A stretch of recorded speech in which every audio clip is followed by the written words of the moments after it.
Hey everyone, it's Melissa Cruz, owner and founder of Iris Bloom Coaching. And I wanted to shoot this video to share 7 things that you can do now to end your 2025 with intention and begin 2026 even better than you started this year.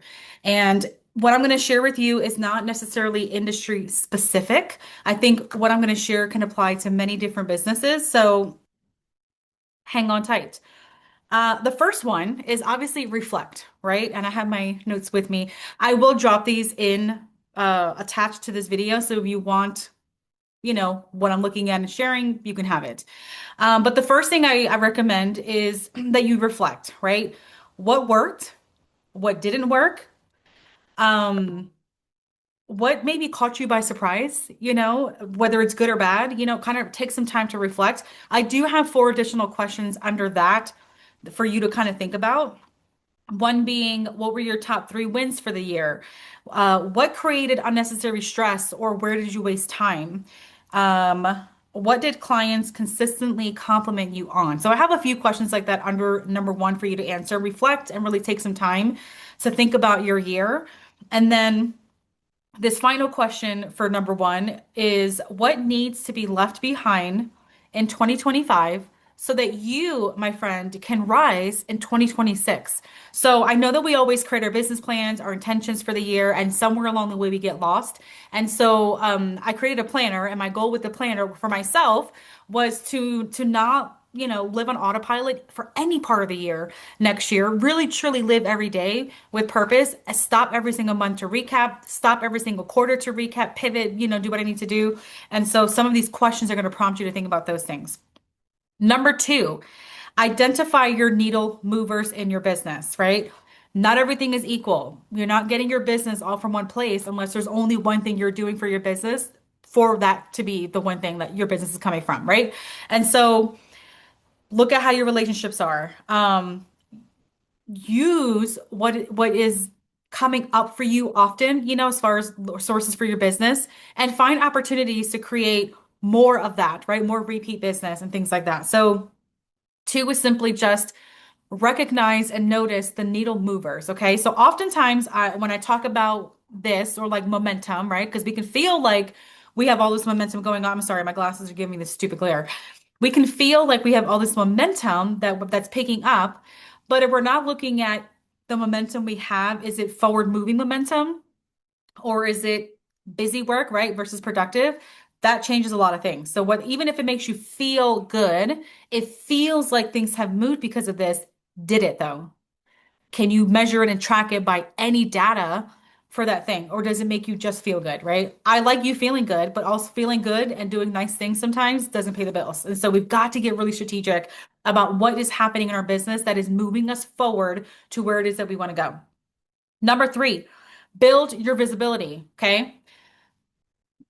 Don't be upset about business you don't get because you're being secret about your business. Okay. Like you might know what you do and I love it. And maybe you shared it once or twice here or there, but it takes consistent effort in reminding people who you are and what you do. And so create the plan of how you're going to be visible, out to the public outside of your circle. Even if it's in your circle, because some businesses are super local to where you live, that's fine. But how can you create bigger audience visibility, even just where you live? All right. I give you some examples of ways you can do this weekly as well as monthly. So definitely, if you're watching this video and like what I'm sharing so far, I will have this document attached. So please feel free to download that, ask whatever questions you need. But anyway, so um, the question for that one that I'm going to end with is where can you show up consistently without burning out? Okay. The name of the game, hopefully always, not just for next year, is not doing more. Okay. It's not like what one more thing can I add to my plate? What's one more thing can I do? That's not what we're talking about here. All of these questions, all of these prompts, and what I'm asking you to do is really taking you down a very strategic, intentional path. What are they 1 or 2 things that has worked? Can I double down in those 1 or 2 areas?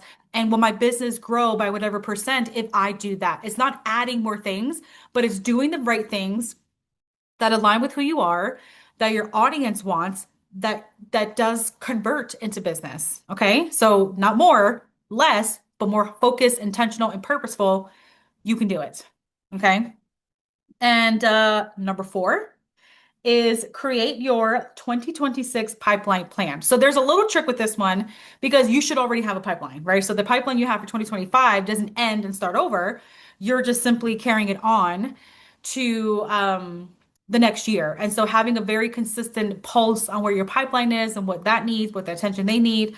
And so there's additional questions here as well, right? Things to think about: your audience, the pain point, the solution, and the invitation to call you or whatever it is that you want. Number five, set your quarterly targets. So oftentimes, not often, all the time, when I'm helping someone create their business plan, we obviously look ahead at the year. Okay. My clients and I go a little bit further than that. However, if you're not a client of mine, we're doing a session, I usually just have you kind of look the year out. So when you plan what you want to accomplish, we then start to work backwards. So that's what this means, right? What are your quarterly targets? So whatever plan you have for the year, you want to break it down and come up with what your number is that you have to hit every quarter to accomplish that thing you wanted to do. All right. So I love writing. I write, and my intention next year, I did a bit of it this year, and I want to dial it up. And so what I'm doing is I'm posting a blog a week that'll be shared on Mondays. I use Substack. I love the platform. And so by the end of, just to give us easy math, by the end of Q1, I need to have shared 12 of those to keep me on target with posting once a week for the 52 weeks for next year. That might seem like a lot for people, and first, that's okay. It is a lot, but you know, make time for the things you want to make time for. Things are doable. You can batch, write, you can batch shoot videos, whatever it is that you want to do. Just create that plan, right? Which is, it's helpful when you have that yearly goal that makes it a quarterly milestone for you, that helps you then create what you need to hit for the month, what you're going to do for the week to help you stay on target, and then break that down to, okay, today I have to do this because this is part of my weekly goal that adds up to my monthly goal, that adds up to my quarterly goal, that makes me reach my yearly goal. So, hope that makes sense. Number six is your daily minimum standard. Okay. What is the one thing that you will commit to doing in your business every single day? Now, I like to recommend three, right? What's three non-negotiables every single day for you, your business, and your family? They could be all for you. They could be all for your business. I don't care. What I care about is you having boundaries placed to protect your peace, your time, your mental state, your time with your family, time with yourself, what have you, and place healthy boundaries. Okay. You are allowed to do that. And your people will respect it. All right. And so non-negotiables, what are three things a day, or at least one a day if you want to start, that come hell or high water, you're going to do it. Whether you feel like it or not, whether you feel, wake up motivated or not, that you're going to sit down and do it because that is what you said you were going to do. Okay. And then lastly, number seven is close the year out with intention, right? So here's one of the questions I have listed here, but what would it look like to go into 2026 with clarity instead of chaos? Okay. At the time of me shooting this video, it is December of 2025. I have worked mostly in the real estate industry. I work with other industries now. However, all across the board, it's been a really shitty fucking year. Okay. It has been difficult. What worked before is not working now. Like, guys, this happens. Okay. And I want you to try to let go some of the feelings you have from this year. If you feel chaotic or, maybe not like the nicest things about yourself or your business, and figure out a way to let it go. Okay. Because all you're doing is carrying the shit from 2025 into 2026, and you can't fake bullshit ass, intentions. All right. So do what you need to do to close out your year, accept the year that you've had. Okay.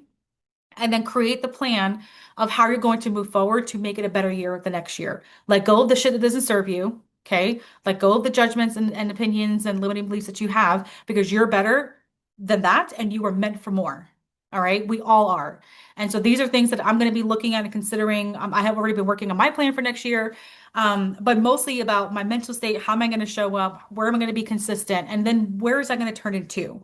So just a few things to think about as you're closing out 2025 and getting into 2026. There's also a bonus section here at the bottom I will let you have fun with. If you have any questions about it, let me know and I can share kind of the thought process behind it, starting with a word of the year versus resolution. So I'll leave you with that one. And as always, thank you so much for watching. If you have any questions, you want to connect with me, I will drop my information below, but please feel free to reach out. I am accessible. I'm not a stranger, and I just want to help you. So let me know. Melissa Cruz, Iris Bloom Coaching. Thank you for watching.